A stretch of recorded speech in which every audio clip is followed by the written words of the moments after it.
दुसरी गोष्ट दुधाचा विषय निघाला म्हणून मी सांगतो, दूध हे आम्हाला पिण्यासाठीच नाही. नाही.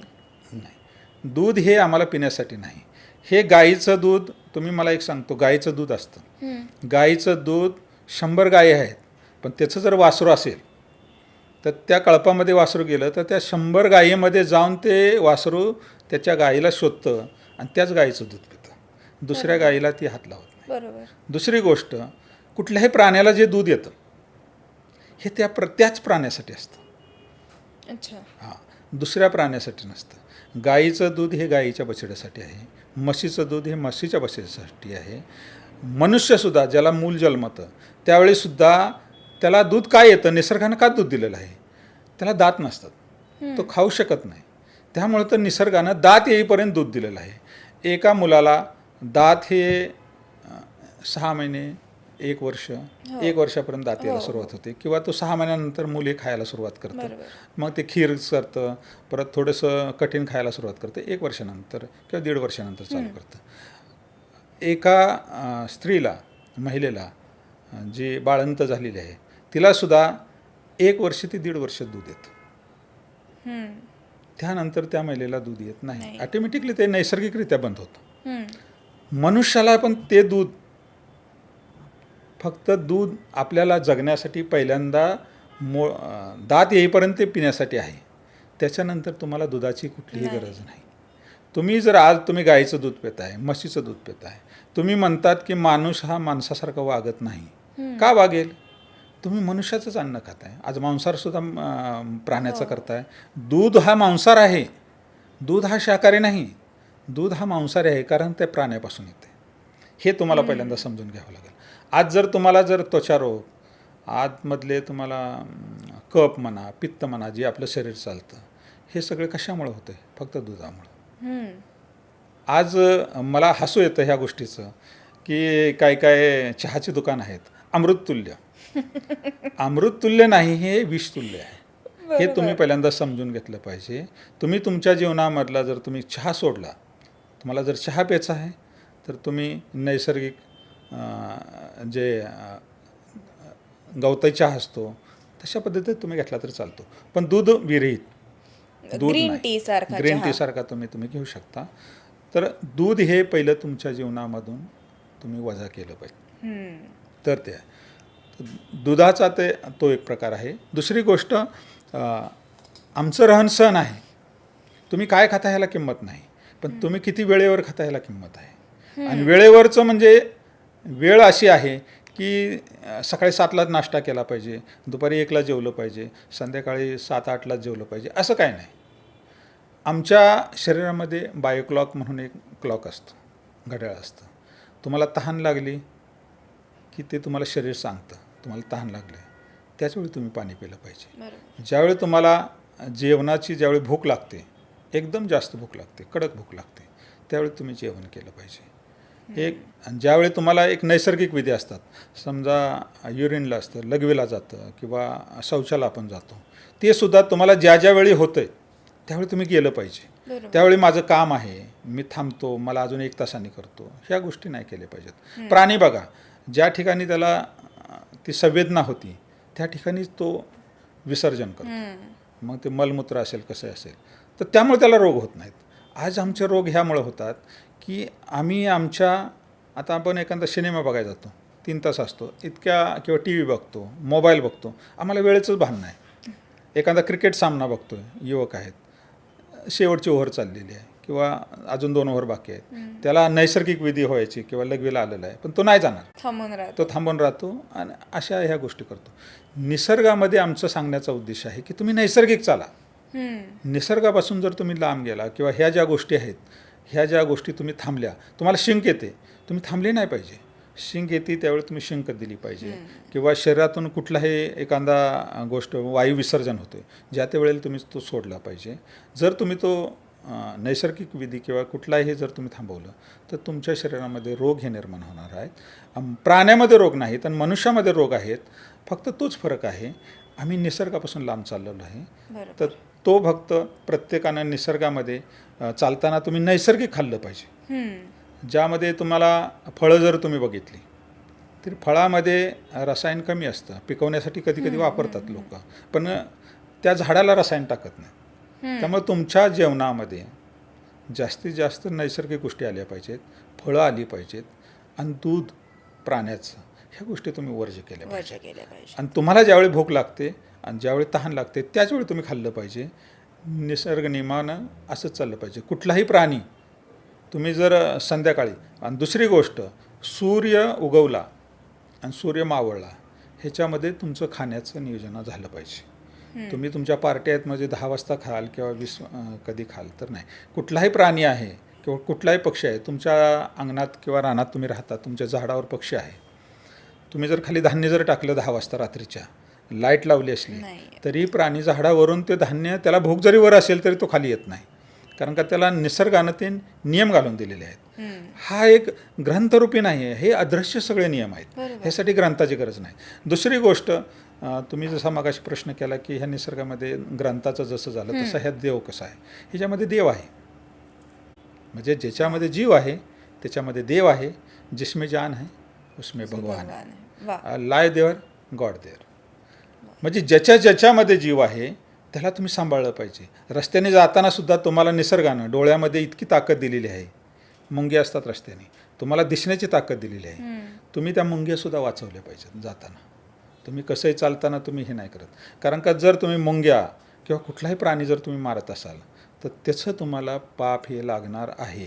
कारण का निसर्गानं तुम्हाला एवढी नजर दिलेली आहे की ते तुम्ही वाचवण्यासाठी आहे. काही गोष्टी ज्या तुम्हाला दिसत नाहीत, सगळ्याच दिसतात गोष्टी, तर तुम्ही शक्यतो त्या गोष्टी तुम्ही वाचवल्या पाहिजेत. हा आहे. आणि निसर्गामध्ये बाकी जे तुम्ही देव समजतात, ज्या कृत्रिम धर्मामध्ये देव समजतात, ते देव आज जरी कुणी समजत असेल तर मला इथं कुठं कॉन्ट्रोवर्सी करायची नाही, पण ते देव नाहीत. कारण का आईच्या सगळे जे आहेत ते आईच्या पोटातूनच जन्मले आहेत. ते सगळे मानवच आहेत. त्यांच्या विचारानं ते महापुरुष झाले असतील. त्याला आपण देवची उपमा द्या, तुम्ही काही द्या, पण ते मानव होते. बरोबर. त्याला तुम्ही देवाची उपमा द्या किंवा महापुरुषाची उपमा द्या, तो नंतरचा प्रश्न आहे. त्यांच्या ते कर्मानं मोठे झाले, पण ते नैसर्गिकरित्या प्रत्येक मनुष्य देव आहे. बरोबर. ह्या जगामध्ये जर तुम्ही बघितलं तर प्रत्येक प्राणी ज्याच्यामध्ये जीव आहे त्याच्यामध्ये देव आहे. प्रत्येक मनुष्य हा देव आहे. तुम्हाला जर तुमच्या धर्माची किंवा एखादी शिकवण दिलेली आहे तर तुम्ही त्या पद्धतीने जगलं पाहिजे. तर जगाल तर तुम्ही देव व्हाल. तुम्ही जर त्या पद्धतीने निसर्गाप्रमाणे नाही चालणार, जसं तुम्हाला शाकाहारी मनुष्याचं आहे. दुसरी गोष्ट, शाकाहारी मनुष्याला किंवा शाकाहारी प्राण्याला दिवसा व्यवस्थित दिसतं, आणि जे मांसाहारी प्राणी असतात त्यांना रात्रीचं व्यवस्थित दिसतं. बघा. आणि त्यांना त्या निसर्गानं त्यांना ते अन्न शोधण्यासाठी त्यांचे रेडियमसारखे डोळे दिलेले आहेत. जर तुम्ही मांजर किंवा कुत्रा, हे जे पाळीव प्राणी आहेत, तुम्ही जर रात्री त्यांना जर बघितलं, अंधाराही रात्री, तर त्याचे डोळे चमकतात. हे निसर्गानं बनवलेलं आहे.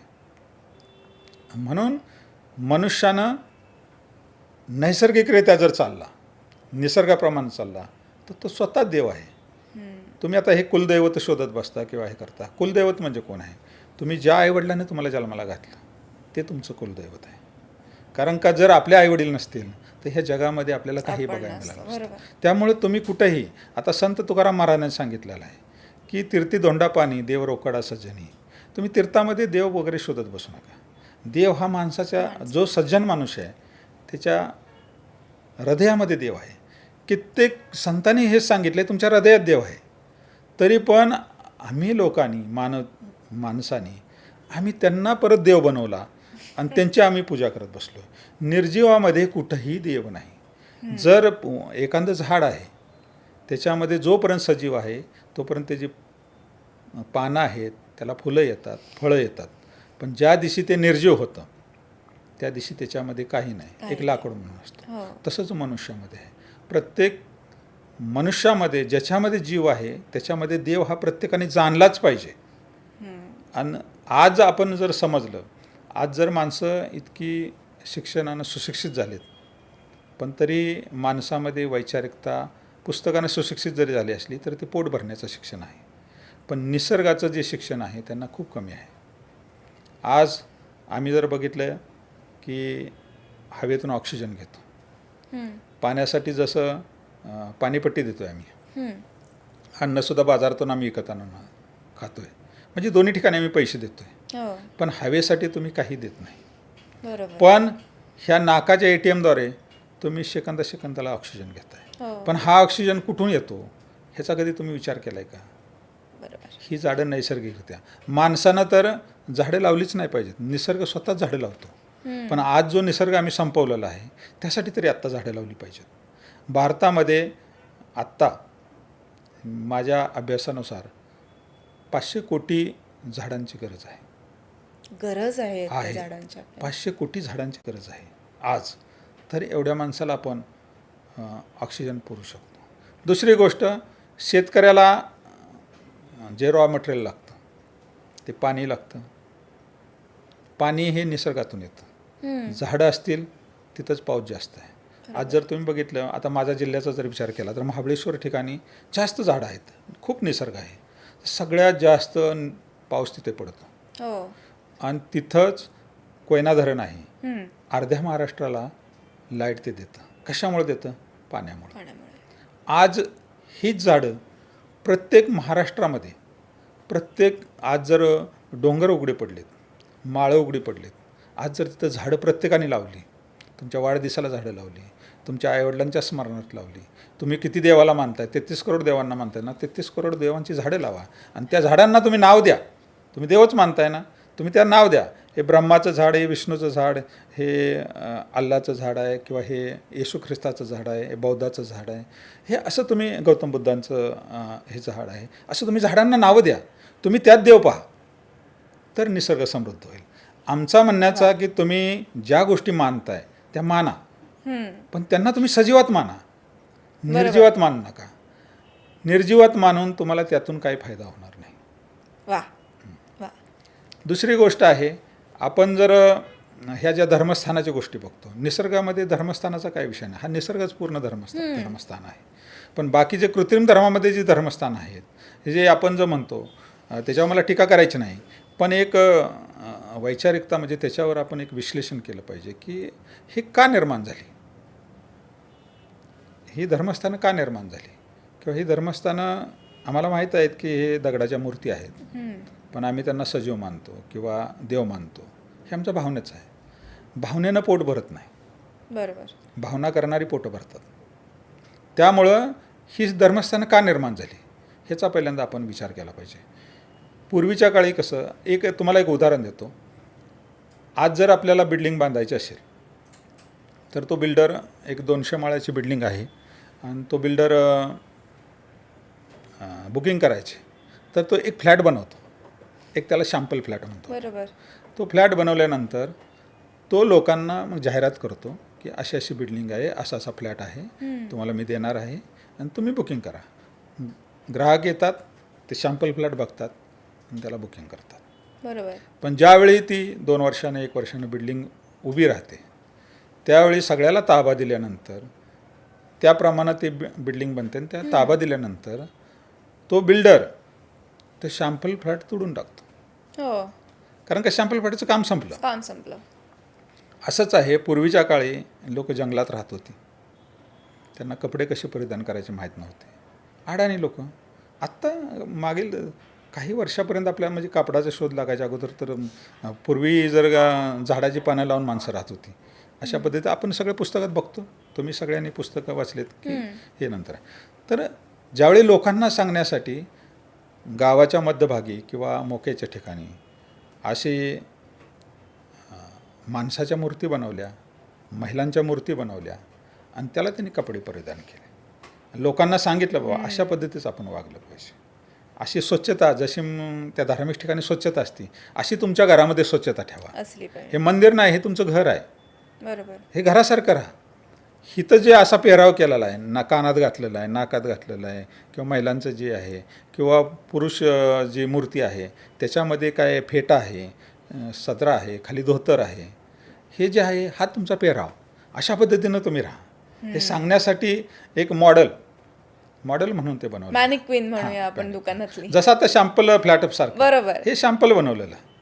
पण पुढील काळामध्ये काय झालं की लोक शिकले, हे सगळे बघितल्यानंतर शिकतातच ना.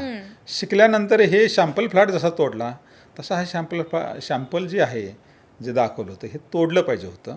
पण हे न तोडता न तोडता. काही हुशार लोकांनी त्यालाच देव समजून किंवा त्यालाच देव करून त्याचा मग पुढं